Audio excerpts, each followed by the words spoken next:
Kasabay ng paggunita sa National Heroes Day, nagtipon-tipon sa St. Jude Tadeus Parish Church sa City of San Fernando, Pampanga ang mga taga-suporta ni Vice President Leni Robredo.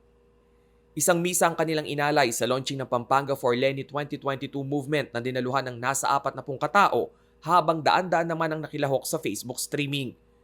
Layon umano nilang hikayatin si Vice President Robredo na tumakbo bilang Pangulo sa darating na 2022 elections. Ayon sa dating gobernador ng Pampanga na si Among Ed Panlilio, panahon na para magkaroon ng lider na maninindigan sa interes ng bansa.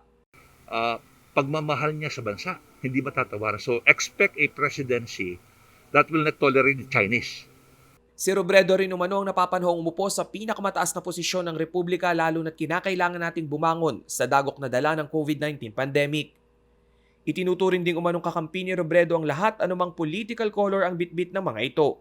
Si Leni ay matapang, may vision, nurturing, hindi siya bengatibo. So, noong naging vice president siya, alam niyang talo siya dito sa Pampanga. Alam niya yung mga leaders dito sa Pampanga ay hindi naman kakampi niya, kumampi sa kanya. And even now. Maging ang ilang kabataan nagpakita na rin ng suporta sa ikalawang Pangulo.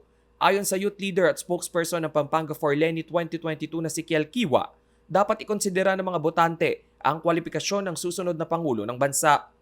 Napili raw nilang suportahan si Robredo dahil sa pagpapakita nito ng malinis at epektibong pangungobyerno sa kabila ng kakarampot na budget.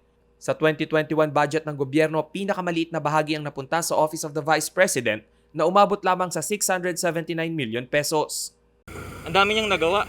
Kahit na 18 days lang siya dun sa Intercommittee Agency on Anti-Illegal Drugs, nakagawa siya ng report na ipasa niya, nakapagbigay siya ng recommendations and findings. Highest COA audit rating, no, for 3 consecutive years. Hangad ng grupong Pampanga for Leni 2022 na mahimok ang iba't ibang voting sector ng probinsya na magkaroon ng malinaw na rekisito sa pagpili ng susunod na lider ng bansa. Rainiel Pawid, CLTV News.